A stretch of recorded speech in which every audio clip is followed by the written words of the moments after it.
Bonjour, bienvenue aux Petites Jasettes pédagogiques.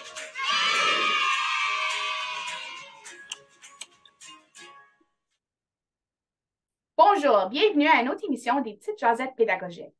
Aujourd'hui, c'est une table ronde de gens fort intéressants qu'on va jaser, explorer c'est quoi ça, la formation francophone, FUN, offerte par la FCO. Ça fait quand même quelques temps. Formation qui nous permet d'explorer, de réfléchir et d'approfondir et de découvrir notre francophonie en tant que personnel. Bien, ça a commencé comme personnel éducateur.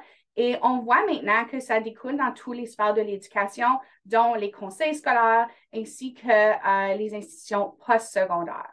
Donc, on va parler de cette évolution-là et des bienfaits, des bonnes pratiques et des stratégies qui peuvent être apprises lorsque vous vous engagez à prendre la formation francophone, ainsi que l'importance de nous devenir des modèles linguistiques et culturels pour les familles et les enfants qu'on accompagne.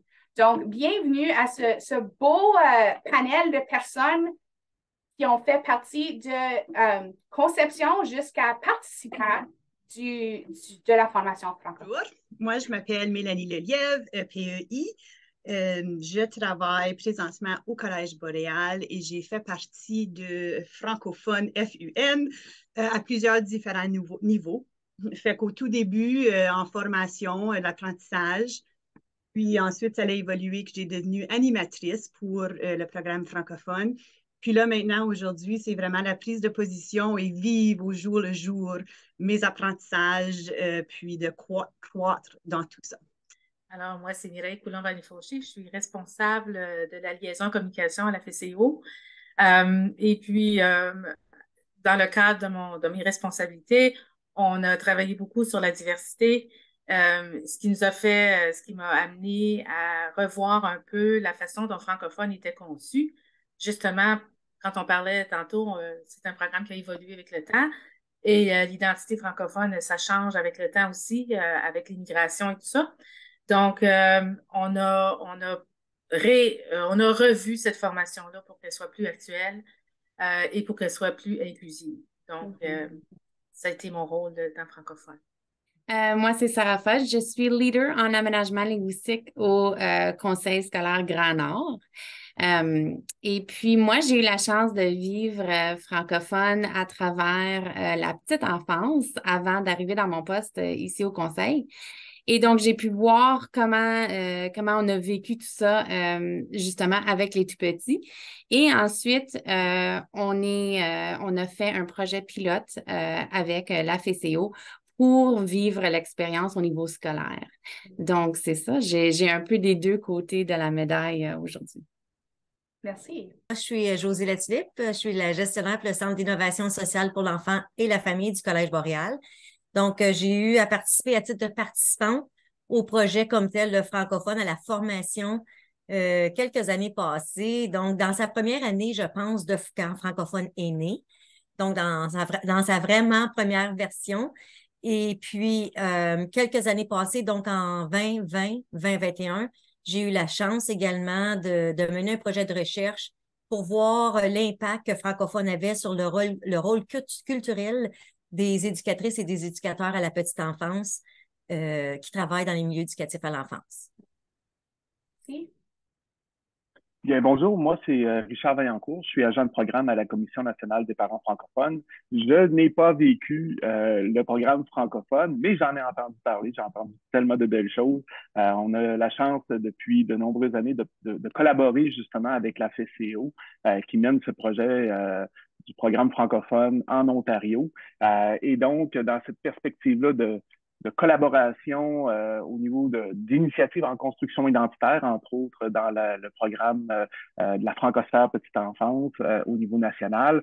On a eu la chance d'entendre justement les impacts de ce programme et ce que ça générait du point de vue de la valorisation justement de ce qui se fait dans le secteur de la petite enfance. Donc, c'est un peu aujourd'hui, je dirais, qui m'amène à participer à cette table-là, de dire, bien, j'aimerais en entendre davantage sur l'intérêt qu'ont les conseils scolaires par rapport aux approches de petite enfance et comment on peut travailler main dans la main dans ce fil conducteur-là du continuum de la petite enfance au scolaire.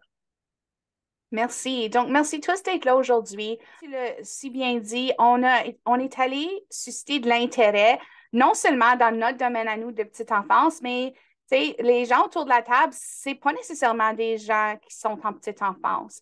Donc, j'aimerais partir sur cette veine-là de qu'est-ce que la formation francophone fait de bien? Tu dis qu'est-ce qu'on fait de bien? Je pense que le titre, c'est un bon début de ce que vous faites de bien. C'est le fun. C'est vraiment le fun, le parcours et la formation francophone. Fait que ça, c'est un début. Puis pour moi, c'était vraiment le processus de l'ensemble de votre formation. Alors, débuter avec une représentation de ma propre compréhension de mon parcours depuis ma jeunesse. Fait qu'aller chercher mes racines puis voir où est-ce qu'il y a eu des moments hauts, des petites brisures ou ce que j'ai appris. Fait que de voir mes propres pensées en une représentation sur un canevas, c'était comme wow. Pour pouvoir vraiment écrire mes propres propos de ma fierté francophone que maintenant j'ai mis dans ma salle de classe qui fait poser des questions. Alors, les étudiants qui viennent en salle de classe, ils voient mes traces, puis comme, ah, ben pourquoi, puis quand? Fait que ça incite les gens à commencer à en communiquer. Puis, je peux honnêtement dire que je ne suis pas la même personne dans ma francophonie que je l'étais avant. Là, ben, je vais laisser le tour aux autres parce que je pourrais en parler pour la pleine demi-heure. Mais c'est intéressant ce que tu dis, Mélanie, parce que oui, on part de l'adulte. Souvent, la formation, c'est comme comment appuyer l'enfant dans tout ça. Mais comment on peut appuyer l'enfant si nous, on n'a pas creusé notre propre construction identitaire? Ça fait que souvent, les gens sont un peu étonnés que, oh, on va parler de moi. Je pensais qu'on s'en allait chercher des stratégies pour comment appuyer l'enfant. Mais comment tu vas appuyer l'enfant si tu n'es pas modèle, si toi, tu n'as pas eu cette propre réflexion-là? Donc, moi, comme je disais tantôt, j'ai participé vraiment à la toute première formation de francophone. Et à ce moment-là, j'ai été directrice pour les services de la petite enfance dans un conseil scolaire dans l'Est ontarien. Donc, ce que ça m'a permis à moi, c'est vraiment de me conscientiser à mon rôle à titre de, on disait passeur culturel dans ce temps-là, là, on le dit peut-être moins aujourd'hui, mais de mon modèle, de mon rôle de modèle culturel et linguistique que j'avais à transmettre auprès des gens avec qui je travaillais dans le temps. Maintenant, suite au projet de recherche que nous avons fait ensemble avec la FCO Carrefour francophone, ça m'a également donné d'autres atouts. Donc, à la lueur de tout ça, on a été capable d'apporter à l'intérieur du Collège boréal, directement dans nos cours, d'intégrer des provocations auprès des étudiants. Donc, on a dans un de nos cours présentement, puis justement, c'est drôle, ce matin, je parlais avec un prof justement de ça, puis on va vouloir l'intégrer dans un autre cours. Donc, c'est toutes les provocations qu'on fait avec les étudiants pour vraiment leur donner la même chance. Donc, en plus de connaître leur rôle au niveau du développement des jeunes enfants et de l'apprentissage qu'ils ont, mais c'est aussi de connaître leur rôle qu'ils ont en tant que modèle culturel et linguistique. Donc, francophone, ça a sa place, puis c'est directement en lien avec la valorisation parce que ce que ça fait, c'est que ça nous permet de vivre en français puis d'être fiers de vivre en français également. De notre côté, c'est que, tu sais, nous, au conseil scolaire, en regardant vraiment le mandat des écoles de langue française, puis à la politique d'aménagement linguistique, on doit s'assurer que nos enseignants ont la capacité accrue de pouvoir œuvrer dans un milieu minoritaire de langue française et puis de pouvoir vraiment bien appuyer les élèves au niveau autant de la langue que de l'identité culturelle. Et en sachant ceci, c'était formidable parce qu'on avait vécu au niveau de la petite enfance, justement, la formation francophone. Et puis, le lien se fait très naturellement parce que la formation est faite justement pour ça, pour aider les enseignants à réaliser qu'ils ont à faire cette prise de conscience-là et ensuite pouvoir plus facilement avancer de manière plus aisée avec les élèves dans leur cheminement au niveau de la langue. Donc, pour nous, ça a été fantastique de tester ça avec nos enseignants. Puis ce qu'on a réalisé, c'est qu'il y a vraiment pas tellement de différences ou de choses qu'il y avait à modifier parce que vraiment, la prise de conscience, c'est une chose intérieure. Et, tu sais, c'était vraiment des choses au niveau de, tu sais, juste la terminologie entre le scolaire et la petite enfance. Donc, ça a été vraiment fantastique. Puis, je dois dire, là, les petites, j'aime bien le mot pépite, comme tu as dit, Mélanie, mais les petites pépites qu'on a remarquées, qu'on a vraiment aimées, c'était les défis, les textos qui sont des petits défis qui étaient envoyés. Ça, c'était toujours un rappel d'essayer quelque chose en salle de classe. Donc, ça, c'était fantastique. Et puis, la formation est extrêmement riche. C'est incroyable, tu sais, les ressources que vous avez dans cette formation-là, c'est interactif, c'est intéressant, c'est pertinent et c'est moderne aussi, tu sais, en termes de ressources que vous avez partagées. Donc, c'était intéressant et amusant d'aller faire nos devoirs et les capsules. Donc, ça, on a vraiment beaucoup apprécié. La construction identitaire, là, ça ne s'apprend pas. Tu ne peux pas enseigner la construction identitaire. Il faut que tu le vis. Puis je pense que ce que ça permet, c'est de vivre des expériences qui vont faire que tu vas réfléchir à ta construction identitaire, que tu vas grandir dans ta construction identitaire. Puis c'est comme ça que tu démontres comment bien avancer dans une construction identitaire, c'est en le faisant toi-même. Tu ne peux pas enseigner, OK, en deuxième année, tu devrais être rendu là en construction identitaire. C'est pas de même, ça marche. Ça fait que quand on parle au personnel enseignant, je pense que c'est une différente approche de ce qu'ils sont habitués, mais c'est une approche qui vient de la petite enfance puis qui se découle maintenant dans toutes les sphères. Puis c'est très valorisant pour le personnel, moi, comme personnel éducateur, de voir que ce qu'on fait a un impact. Une chose qui est importante, c'est que le projet, tout le processus est en constante révision.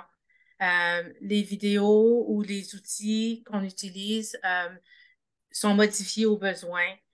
Puis l'autre chose aussi, c'est aux couleurs de la FCO. Donc, c'est une approche ludique, on l'a dit tantôt, c'est un processus, c'est pas une formation dans le sens traditionnel, c'est aux couleurs de la FCO, comme toutes les formations de la FCO. Je pense que c'est une chose qui est une pratique réussie chez nous.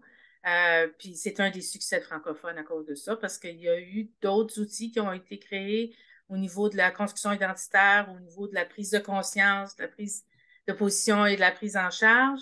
Le succès de francophone, je pense que c'est la clé, c'est l'aspect ludique.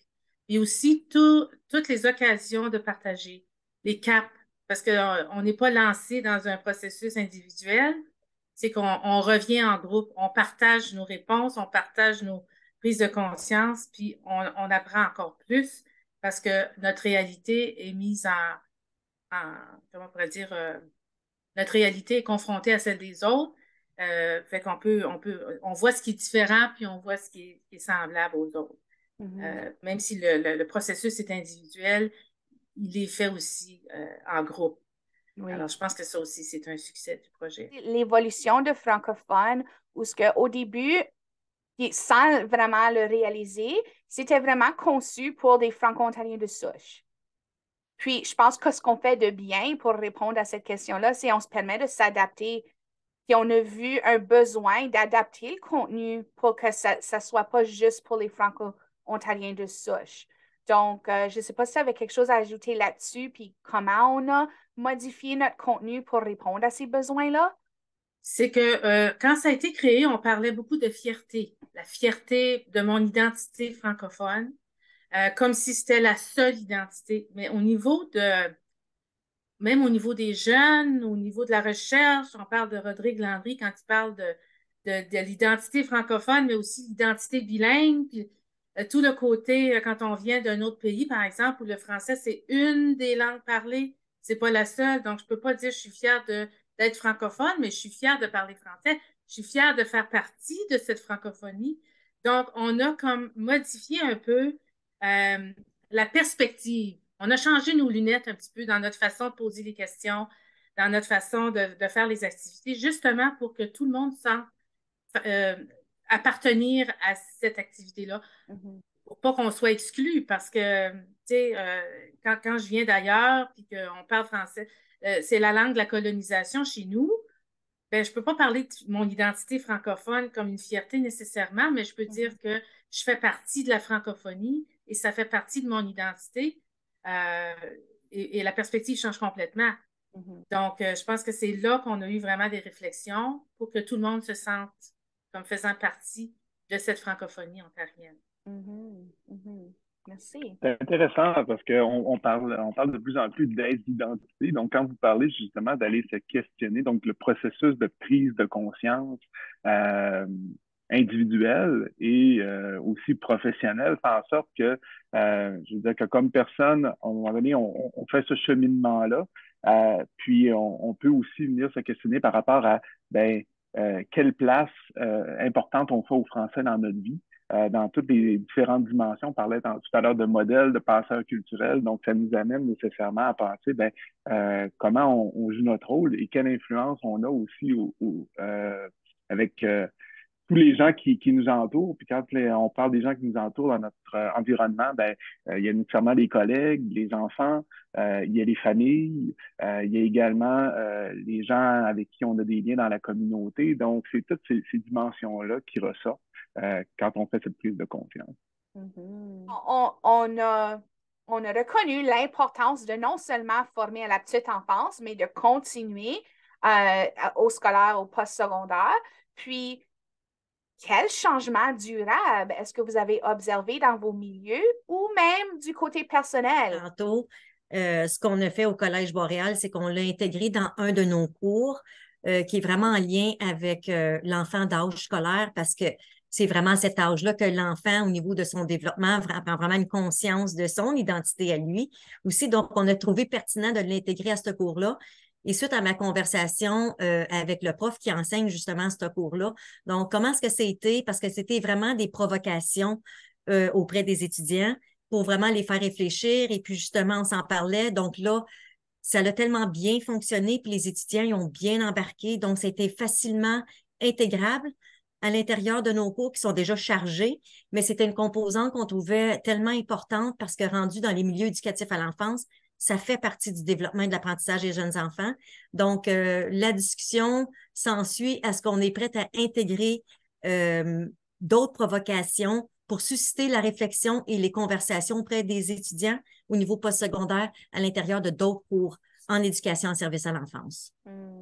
Puis je pense qu'un impact durable qu'on va voir, c'est lorsque tes étudiants vont graduer de leur programme collégial puis vont se rendre dans leur milieu de travail, que ce soit un conseil scolaire, un service de garde ou autre, qui vont prendre au sérieux leur mandat francophone. Parce que souvent, c'est comme quelque chose pas qu'on le met de côté, mais c'est pas la première chose qu'on pense tout de suite. Le développement de l'enfant, oui, tout ça, ça devient la priorité, mais où est la place du mandat francophone là-dedans? Ça fait qu'en ayant les réflexions dans mon étude postsecondaire, on espère qu'ils vont amener ce bagage-là avec eux quand ils vont arriver dans le monde du travail. Je pense qu'à notre niveau, ce qu'on a remarqué, c'était l'importance justement des réflexions collaboratives et du fait que, dans les écoles en Ontario français en ce moment, il y a du travail à faire au niveau de la langue. On a de plus en plus de familles exogames et tout ça. Et donc, on sait qu'on a ce travail-là à faire et d'avoir ces réflexions-là en groupe, de vraiment comment est-ce qu'on veut développer la fierté ou l'identité culturelle ou la fierté au niveau de la langue dans notre école, mais en tenant compte de la diversité et de la francophonie d'aujourd'hui. Puis en ayant justement ce parcours-là ou cette réflexion en groupe, c'est là où on peut décider qu'est-ce qu'on veut que ça a l'air, ça va être quoi la saveur de notre école pour nous. Donc, la formation, je trouve que ça a vraiment aidé à réaliser à quel point c'est important, puis de le voir dans toutes ses facettes. Ça ouvre des portes aussi au niveau de la sécurité linguistique des enseignants eux-mêmes, puis comment est-ce qu'eux se sentent face à ça? C'est de transformer ces insécurités linguistiques-là en sécurité et en confiance linguistique. Puis, on l'a entendu souvent des participants, que comme, puis même moi, je vis des grosses insécurités linguistiques quand ça vient à mon français écrit. Puis, avant, quand j'ai commencé à la FCO il y a 3 ans, j'évitais d'écrire que ce soit. Puis maintenant, j'écris des articles pour le voyageur. Mireille m'appuie constamment, mais francophone a beaucoup fait partie de trouver cette confiance linguistique-là que j'ai aujourd'hui, que j'aurais pas si j'aurais pas pris suivi puis C'est offert. juste que c'est correct d'être français à ta manière puis dans ton propre contexte, tu sais. Mhm. On n'est pas toutes pareilles dans notre francophonie, puis c'est correct, on est quand même francophone. Donc, je pense que ça, juste d'en parler puis de réaliser, tu sais, toutes les facettes de tout le monde, on fait comme, ah, OK, c'est correct. Mhm. Puis à ce moment-là, c'est là où on peut vraiment cheminer davantage, tu sais. Je voulais juste faire mention au terme résilience linguistique. C'est un terme qui avait surmonté dans l'entremise de francophones, puis tous les suivis. C'est quelque chose qui m'aide à tous les jours parce que quand j'ai des petits morceaux qui font comme par rapport à ma langue, ma francophonie, je me répète le terme résilience linguistique. OK, Mélanie, de quelle façon est-ce que tu peux être résiliente envers ta francophonie, ta construction identitaire, ça m'aide beaucoup parce que ce processus m'a offert, c'est au lieu d'un gros feu qui s'éteint vite fait, c'était comme une petite flamme qui m'a allouée à être consistante à tous les jours. La flamme, c'est jamais plus gros, jamais plus petit, genre, c'est juste très consistant. Alors, ce changement de 1% que vous m'avez offert, j'ai pu facilement l'intégrer à tous les jours. Puis au bout d'une année, c'était comme, wow, 1% par jour, là, ça fait une grande différence. Si on est prêt à tour de rôle, un mot ou une courte phrase pour décrire l'impact de francophone. Je pense que ce que ça m'a offert, c'est vraiment de me nourrir et de m'aider à revenir à mes racines de façon organique, holistiquement. Merci. Conscientisation intrinsèque pour moi. Mon mot, c'est courte pointe, mais je vais m'expliquer un peu. C'est que, tu sais, de manière collaborative, on est en train de créer notre propre courte pointe qui change et qui évolue avec les expériences des autres personnes. Et puis, notre courte pointe à nous, personnelle, qui va toujours changer en ayant ces discussions-là, puis en traversant ce processus-là. Donc, J'aime beaucoup l'expression une langue sans visage.